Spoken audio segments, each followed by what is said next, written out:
Uma grávida pode ter hipertensão na gravidez, doutor Wander? Bom dia. Bom dia, Marcos. Bom dia a todos que nos escutam pelo Panorama 95. Pode sim, como você falou, é a enfermidade, independente da localização ou da especialidade que a gente possa atribuir, do órgão que a gente possa atribuir, é a enfermidade mais comum, como você mesmo citou esses números aí, que acomete mais de 1 a cada 10 gestantes, em torno de 10 a 15% das gestantes têm hipertensão na gravidez. E é necessário um tratamento, um acompanhamento, monitoramento e tratamento durante toda a gravidez, porque a evolução indesejada dessa hipertensão ao longo da gravidez pode resultar em problemas, tanto para a mãe, durante principalmente os últimos meses da gestação, quanto para o feto, que pode ter restrição de crescimento intrauterino, por exemplo, e pode nascer com baixo peso, pode ter sérios problemas ao nascer prematuro, em função da doença da mãe. Geralmente, quando é que surge a hipertensão na gravidez? A gente tem que primeiro dividir, quando a gente vai estudar a hipertensão na gravidez, a gente tem que primeiro dividir a hipertensão em alguns tipos. O primeiro deles seria a hipertensão crônica, que é quando a mãe já tem pressão alta antes de ter engravidado. Então é aquela mãe que você já tem a documentação, ela já faz acompanhamento pela pressão, você já tem a comprovação mesmo de que ela é hipertensa e ela engravida, certo? Essa daí esse quadro de hipertensão crônica, como a gente chama, que é a hipertensão crônica de uma mulher que entrou em gravidez, ele chega a acometer de 1 a 5% das gestantes. Quando às vezes a gente não sabe, e aí muitas vezes a mãe vai tomar conhecimento, muitas vezes vai medir a pressão pela primeira vez na vida, num pré-natal, né? Às vezes acontece, e aí quando isso acontece, a gente não sabe se essa pressão alta começou na gravidez ou se ela já tinha essa pressão alta antes da gravidez. Então, a gente didaticamente, arbitrariamente define que se essa descoberta ela acontece antes dos primeiros 5 meses aproximadamente de gestação, ou seja, antes da 20ª semana de gestação, ou então se ela acontece depois, você diagnostica depois dos 5 meses, mas ela persiste por mais de 4 meses depois que ela tem a criança, no período após o parto, aí a gente considera como hipertensão crônica também, porque normalmente não é natural das formas de hipertensão próprias da gravidez, da hipertensão que acontece por conta da gestação, não é normal dela acontecer tão cedo assim, ou seja, antes dos 5 meses, nem é normal dela persistir por tanto tempo assim, ou seja, depois de 4 meses que já teve a criança. A hipertensão clássica mesmo da gravidez, que a gente conhece como pré-eclâmpsia, que é uma forma própria e específica da gestação, que acontece por conta de uma anormalidade do suprimento de sangue da placenta. Na verdade, a mãe ela tem uma deficiência de produzir alguns fatores que fazem com que a placenta alimente a criança adequadamente com o suprimento de sangue. E aí, por conta disso, uma série de hormônios e uma série de substâncias são liberadas no corpo para tentar compensar essa falta, e aí desencadeia o aumento da pressão. Essa pré-eclâmpsia, ela tem umas características diferentes. Ela começa, para o diagnóstico dela, a gente precisa definir que ela começa após a 20ª semana. Então, é uma mulher que até os 5 meses de gestação não tinha pressão alta. Após os 5 meses de gestação, ela começa a desenvolver pressão alta e ela começa, associado a isso, a ter edema, que é o inchaço, normalmente o inchaço nas pernas, e associado a isso um acúmulo de proteínas na urina. Isso por conta do desregulamento da pressão, que aí compromete, dá esse comprometimento renal e faz com que ela acabe perdendo proteínas na urina. Então essa tríade é o que a gente considera como clássico para o diagnóstico de pré-eclâmpsia. E para falar dos valores específicos que dão o diagnóstico, especificamente na gravidez, a gente considera como diagnóstico de hipertensão na gravidez, seja essa hipertensão crônica, que é a que vem logo cedo, seja a pré-eclâmpsia, que é a que vem um pouquinho mais tarde, após os 5 meses, e associada ao edema e à proteinúria. o diagnóstico é o mesmo, é apenas com a medida de pressão mesmo, um aparelho simples que a gente tem à disposição em unidades básicas de saúde, de fácil acesso, e aí você precisa ter duas medidas de pressão que estejam acima de 14/9, na verdade não precisa que seja os dois, basta ter ou 14 ou 9, certo, de pressão. 14/8 é pressão alta na gravidez, 13/9 é pressão alta na gravidez. Você precisa ter duas medidas dessas separadas por 6 horas, ou seja, mede uma vez e depois daqui a 6 horas mede de novo, ou no outro dia, desde que seja com um pouquinho de distância. Ou uma medida só, isolada, que seja acima de 16/11. Aí se você tiver uma medida só durante a gravidez que esteja acima de 16/11, a gente já classifica como pressão alta, hipertensão na gravidez. O inchaço na grávida nem sempre é sinal de hipertensão. Nem sempre é sinal de hipertensão. Existe, na verdade, principalmente nas fases mais avançadas, onde o feto cresce numa velocidade maior e toma mais corpo, como a gente diz, e o líquido que reveste, que banha a criança, que é o líquido amniótico, também aumenta em quantidade, faz com que o volume dentro do útero se torne aumentado. E isso pressiona a veia que leva sangue, a veia central, que leva sangue dos membros inferiores de volta ao coração, que é a veia cava inferior. Então existe essa compressão e por conta dessa compressão o sangue não retorna direito. E aí nessa fase, segundo e principalmente no terceiro trimestre, já no finalzinho da gravidez, é comum que as grávidas tenham edema. Tanto é que esse sinal de edema, ele deixou de ser de fazer parte como critério único. Você não pode apenas, como você disse, na presença de edema, imaginar que a mulher grávida está com pré-eclâmpsia, porque ela precisa ter, além do edema, além do inchaço nas pernas, ela vai precisar ter a pressão alta e vai precisar ter também o comprometimento dos rins com a proteinúria. A hipertensão na gravidez, ela avisa, por exemplo, que tem algumas doenças que são silenciosas e outras que avisam, né? A hipertensão, ela avisa ou não? Exatamente. A gente tenta reconhecer, mais cedo. É uma doença que não tem como você prevenir. Infelizmente, a pré-eclâmpsia especificamente. A hipertensão, a gente já falou aqui, inclusive em outros programas, a gente tem medidas para prevenir, medidas de saúde, né?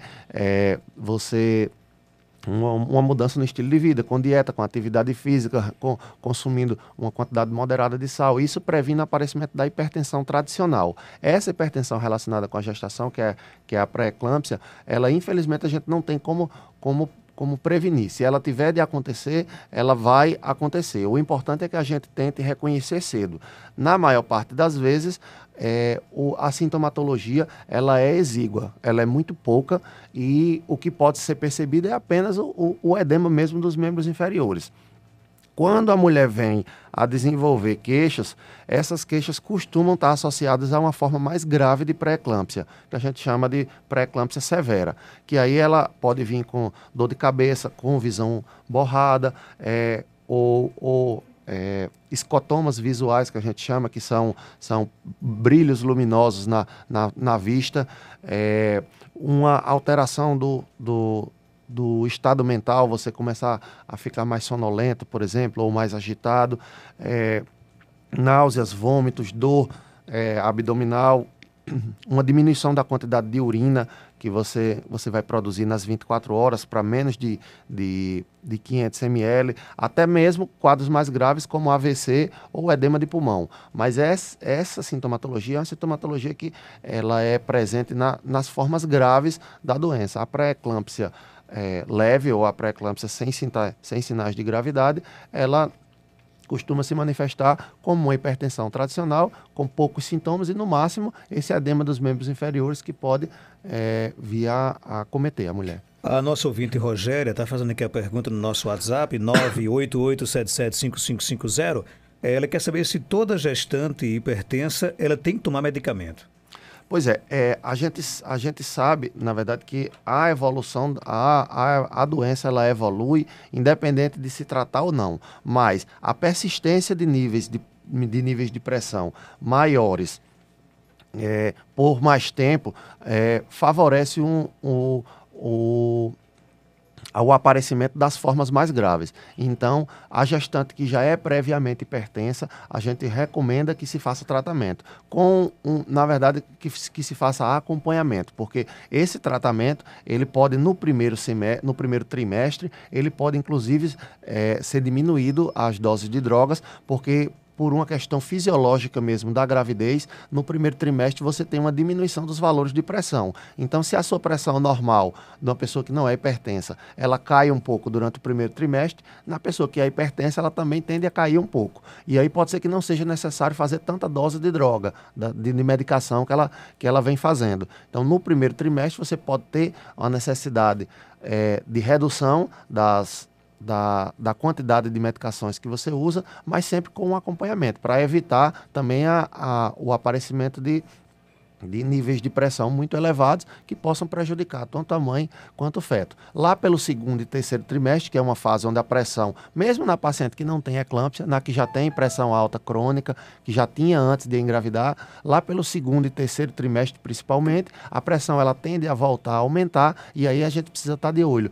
porque aí a gente precisa retornar possivelmente a doses anteriores que já vinham sendo feitas, ou, como é muito comum de acontecer, durante a gestação existe uma série de medicações para pressão que são proibidas, né, por conta do risco que tem para o feto de produzir uma série de alterações na criança. Então, o mais comum é que algumas medicações que fazem parte do tratamento da hipertensão, elas sejam retiradas temporariamente durante a gravidez e trocadas por outras medicações. E essas medicações a gente começa com uma dose pequenininha, logo no começo da gravidez, e lá pelo final, aí a gente vai aumentando a dose, para manter um bom controle.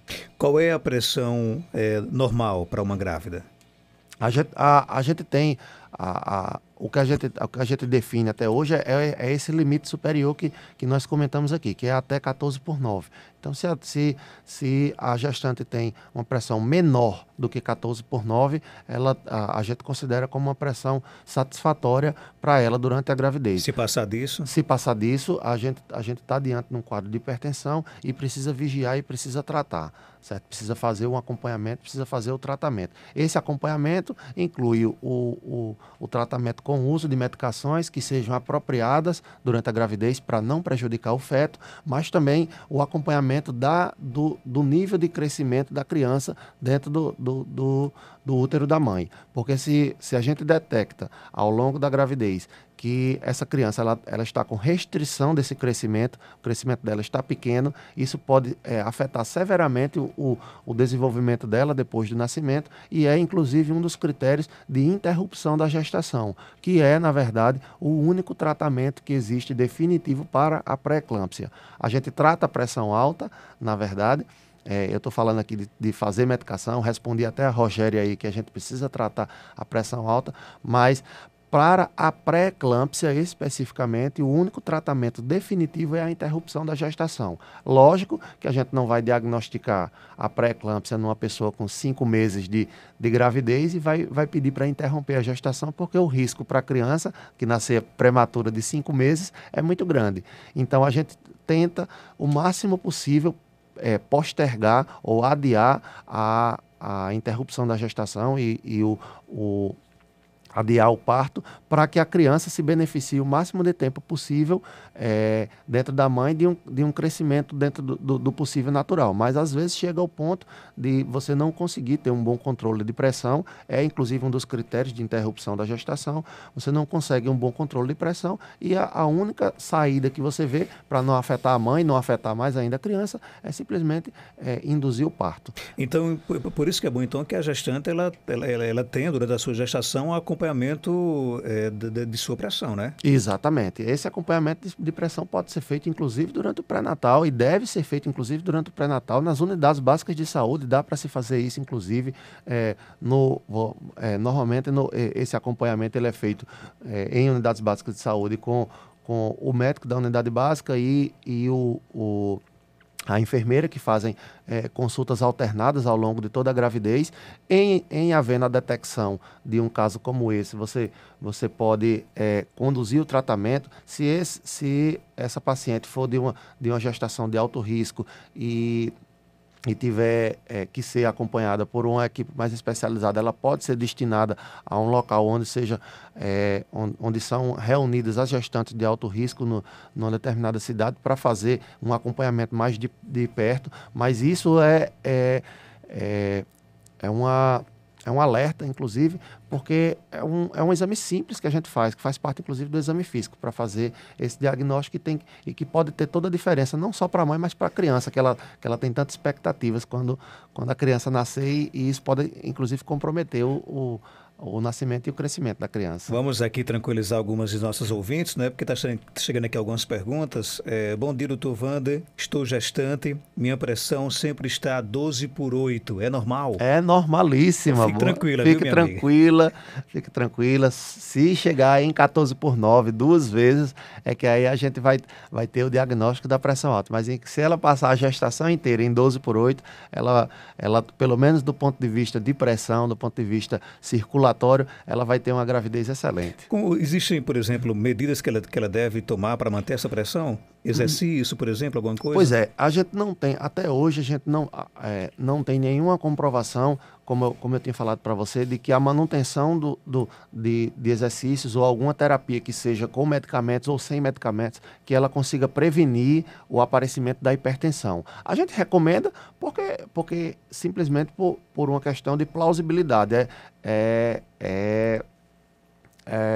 Faz sentido para a gente, é racional, é lógico que a gente recomende para as mães que durante a gravidez tenham uma dieta saudável, que possam praticar exercícios físicos, desde que não comprometam a sua própria saúde nem a saúde da criança. Então, fazer exercício físico, fazer dieta adequada, isso a gente recomenda para a gestante como recomenda para todos. Mas isso não quer dizer, ou a gente não tem estudos até hoje que comprovem que essas medidas, elas efetivamente previnem o aparecimento da hipertensão. Se ela tiver de aparecer, como a gente já citou aqui, ela vai aparecer a despeito de tudo o que a gente faça. O que a gente sabe é que existem alguns fatores predisponentes e nisso a gente pode ficar atento antes de entrar na gestação ou até mesmo quando a mulher entra na gestação é ficar atenta a isso porque ela sabe que tem um risco maior.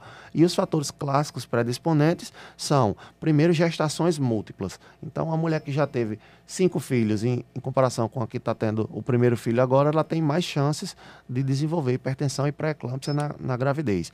Uma mulher que tenha anemia, ou que tenha diabetes, ou que tenha algumas doenças reumatológicas, como lúpus, por exemplo, ela tem mais chances do aparecimento de pré-eclâmpsia durante a gravidez. Então, isso faz com que a gente fique atento ao aparecimento, mas não especificamente quer dizer que a gente vai evitar que ele aconteça. Outra pergunta aqui, doutor. Tive pré-eclâmpsia e na próxima gravidez corro risco de ter novamente? Corre, exatamente como a gente acabou de comentar aqui. Quem já teve pré-eclâmpsia no passado, quando tem a próxima gestação, até pelo fato de ter gestações múltiplas, ser um fator de risco, então aumenta os riscos de que tenha. Então, o que é que a gente recomenda? Que a partir do diagnóstico de gravidez de uma paciente que já teve pré-eclâmpsia, ela faça um acompanhamento muito próximo, né, do sistema de saúde, ela esteja sempre em contato com a pessoa que o acompanha, com o médico ou com o profissional que o acompanha no pré-natal, para que a gente minimize os riscos, tanto para ela quanto para o feto. Tem perguntas aqui também no nosso Facebook. Queria saber do Dr. Wander, às vezes meu coração fica bastante acelerado, isso pode ser a pressão? Nosso ouvinte Maria do Socorro, lá de Equador. Oi, Maria do Socorro, um abraço para o pessoal do Equador. Pode sim, embora a pressão alta não costume se manifestar dessa maneira, o que é que a gente costuma dizer? A hipertensão é uma doença silenciosa, né? Então, a gente tem uma série de outras de queixas que muitos pacientes relatam para a gente e às vezes eles dizem, olha, eu estava sentindo isso, estava sentindo uma dor de cabeça, ou uma dormência no braço, ou uma dor no peito, e quando media a pressão estava alta. Será que era a pressão? Pode até ser que seja a pressão, e pode ser que tenha sido apenas uma coincidência, ou pode ser que o fato de que você está sentindo um determinado sintoma que seja desconfortável para você faça com que a sua pressão suba. Porque existem algumas pessoas que têm uma reação exacerbada do corpo e da pressão a determinados comportamentos do corpo. Então, se eu tenho uma dor de cabeça, a minha pressão não sobe. O Wander tem uma dor de cabeça e a minha pressão não sobe. Mas uma pessoa que está nos ouvindo aí no rádio pode ter uma dor de cabeça e a pressão dela pode subir. E muitas vezes ela acha que a dor de cabeça é um sintoma da pressão alta. E muitas vezes não é. Na verdade, a pressão alta subiu como reação a isso. Então, essas palpitações podem ser por conta da pressão? Podem. Mas é muito mais comum que essas palpitações tenham vindo por alguma outra causa e possam levar ao aparecimento da hipertensão durante esse período em que você está sentindo esse desconforto e essas palpitações. O que é o recomendado para a gente estabelecer o diagnóstico correto durante o episódio, quando a senhora estiver sentindo, dando socorro, essas suas palpitações, esse coração acelerado, a senhora procurar um postinho de saúde ou algum vizinho que tenha um aparelho de pressão para que seja medida a pressão na hora, que é a única maneira da gente conseguir fazer essa associação. A nossa ouvinte ligou para cá, disse que de vez em quando ela sente o coração dela acelerado, uma agonia, ela acha que vai morrer, ela quer saber o que é que pode estar acontecendo com ela. Essas sensações são bem recorrentes, bem frequentes em alguns pacientes. E isso, na verdade, muitas vezes tem a ver com o sistema nervoso autônomo da gente, que é o sistema simpático e o sistema parasimpático. Eles dão de início essa reação de acelero do coração, a vista fica escurecida, né? Você tem uma sensação desconfortável, um desconforto no peito porque a pressão aumenta e em seguida vem o sistema parasimpático e baixa tudo e a pressão cai de uma vez, a frequência cai de uma vez e muitas vezes dá até aquela sensação de desmaio ou até da sensação de morte iminente. O que é que pode estar acontecendo com ela? A gente precisaria coletar mais dados, fazer um exame físico e possivelmente alguns exames complementares para definir se o que ela tem é de fato alguma doença ou se é apenas uma reação exacerbada a algum agente externo, né? Muitas vezes isso acontece quando a pessoa está muito estressada ou depois que acabou de fazer uma correria no dia a dia, fazendo uma atividade física. Então, a gente precisaria de mais elementos para dar esse diagnóstico.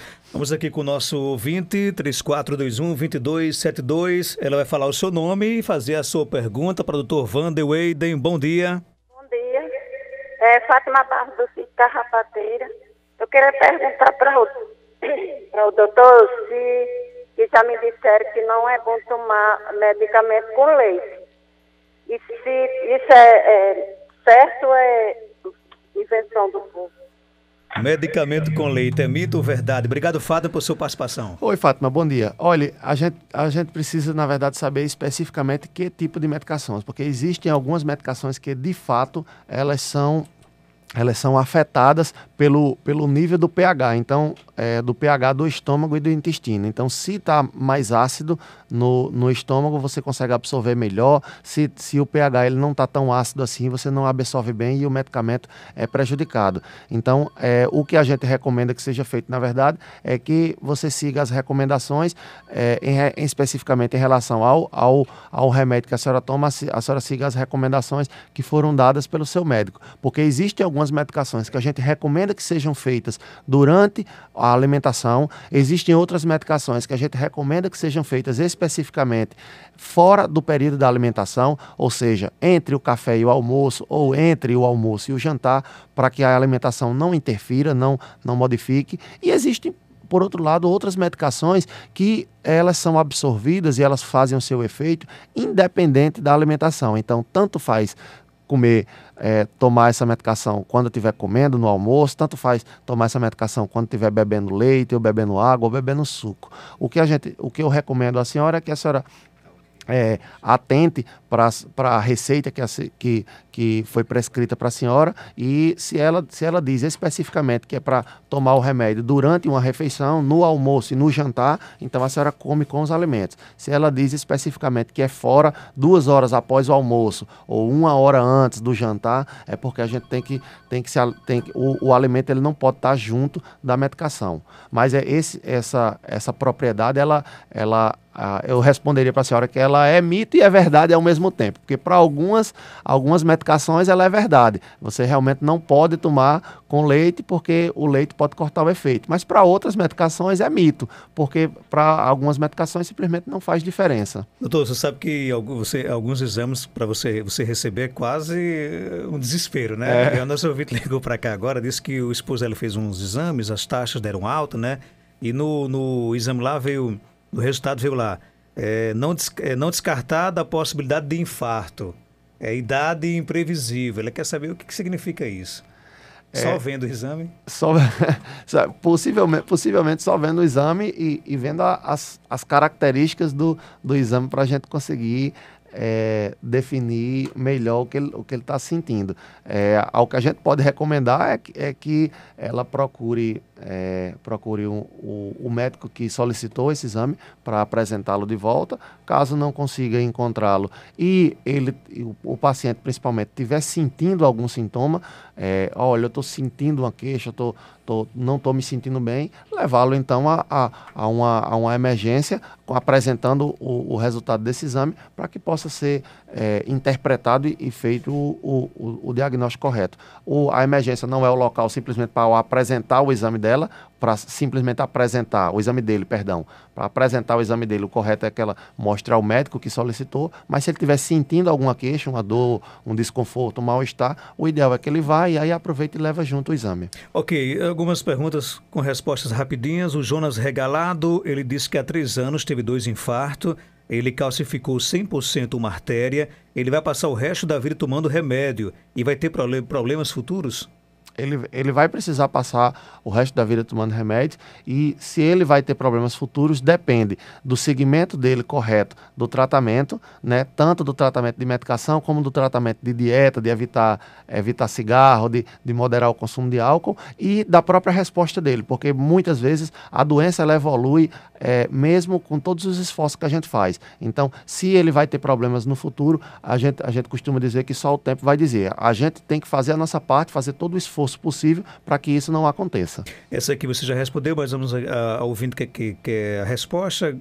Ela disse que na primeira gravidez teve pré-eclâmpsia há 10 anos, está grávida de novo e tem muito risco de ter novamente. Está muito nervosa, ela disse. Existe o risco mesmo de ter pré-eclâmpsia, né? Isso é fato. A gente falou que a grávida que já teve pré-eclâmpsia no passado, ela pode ter novamente pré-eclâmpsia. As gestações, mais de uma gestação, é um fator de risco para isso. E só um dado que eu queria acrescentar o tempo em que a gente dá o diagnóstico, não é nem que dá o diagnóstico, mas que a pré-eclâmpsia aparece, ele tem diferença com relação a evolução do quadro, se o quadro vai ser melhor ou se o quadro vai ser um pouco mais complicado, mais difícil. Quando a pré-eclâmpsia ela aparece mais tardia, que a gente chama, após as 34 semanas de gravidez, que é o que acontece felizmente em 80% dos casos, a pré-eclâmpsia ela tem um bom prognóstico, certo? Quando o aparecimento é precoce, que a gente chama, que é antes de 34 semanas, ou seja, entre 20 semanas, porque tem que ser depois das 20, para dar o diagnóstico de pré-eclâmpsia tem que ser depois das 20.